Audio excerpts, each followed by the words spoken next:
Hello bachcho, let's read the question. So the question here is a vertically oriented uniform rod of mass m and length l can rotate about its upper end. A horizontally flying bullet of mass m strikes the lower end of the rod and gets stuck in it. As a result, the rod swings through an angle alpha. Assuming that m is less than m, मतलब mass of the rod is mass of the bullet is less than mass of the rod. Find at what distance x from the upper end of the rod the bullet must strike for the momentum of the system bullet rod to remain constant during the impact. Okay, तो question क्या पूछ रहा है, हमारे पास एक vertically oriented एक uniform rod है जिसके अपर पोजीशन में हम उसको हिंज कर दिए और वो उसके अबाउट वो रोटेट कर सकता है. ओके, तो एक मास एम का बुलेट लाए और उसको हम फायर कर दिए और वो जाके स्टॉक हो गया उस रॉड में. तो हमारा अगर मास of the bullet is less then mass of the rod है तो हमारे कितने डिस्टेंस के अबाउट हम उसको फायर करना चाहिए सो दैट उसका इनिशियल और फाइनल मोमेंटम कांस्टेंट रहे. ओके, मतलब उसका मोमेंटम चेंज ना करे. तो क्वेश्चन क्या पूछ रहा है, जैसे कि so the key concept of question here is to make the momentum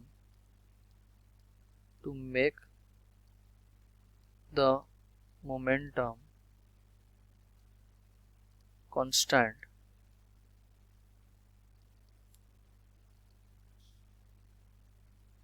हम क्या क्या बोलेंगे इधर, जैसे कि मोमेंटम का वैल्यू क्या होता है P equals to m into v, तो हम क्या बोल सकते हैं P final minus P initial must be equals to 0 या फिर m into v final minus m into v initial must be equals to 0. Okay, तो जैसे कि मान लेते हैं ये हमारा एक रॉड हो गया और इस पोजीशन के अबाउट ये हिंज कर दिया गया है. ओके, और मान ले ये एक बुलेट है.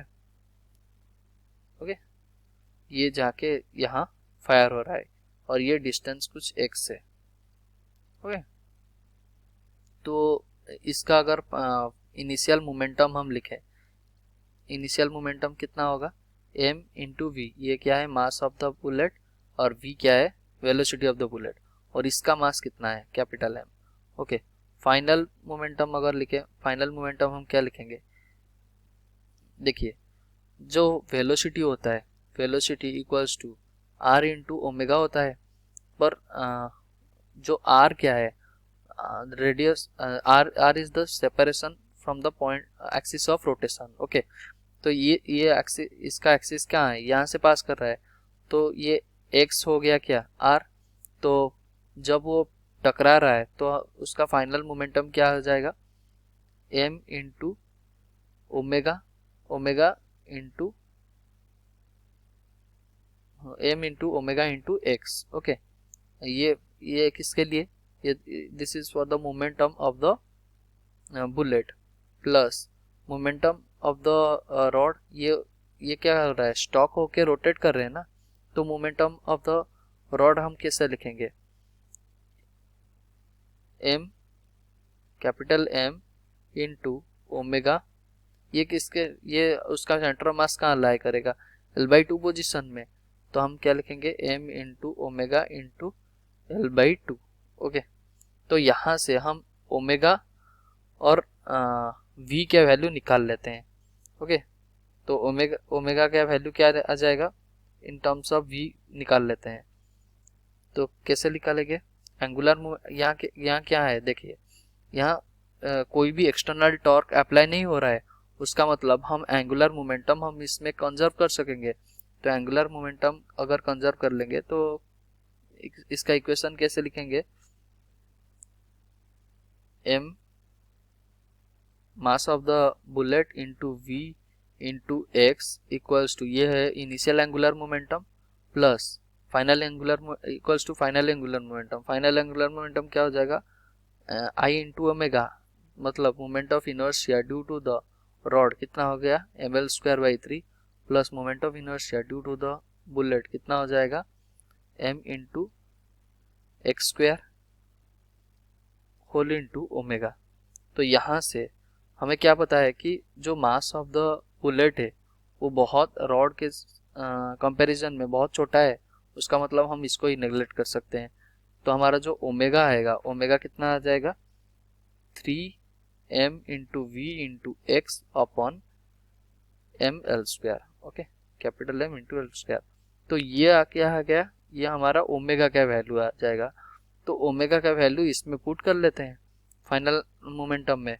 तो फाइनल मोमेंटम में अगर हम पुट करें पी फाइनल, हमारा कितना आ जाएगा m इंटू ओमेगा, देखिए m into omega into x. तो पर यहाँ से देखते हैं जो ये जो m है ये क्या है, ये मास ऑफ द बुलेट है। तो ये भी मास ऑफ द रॉड से बहुत कंपेरेबल, बहुत छोटा है।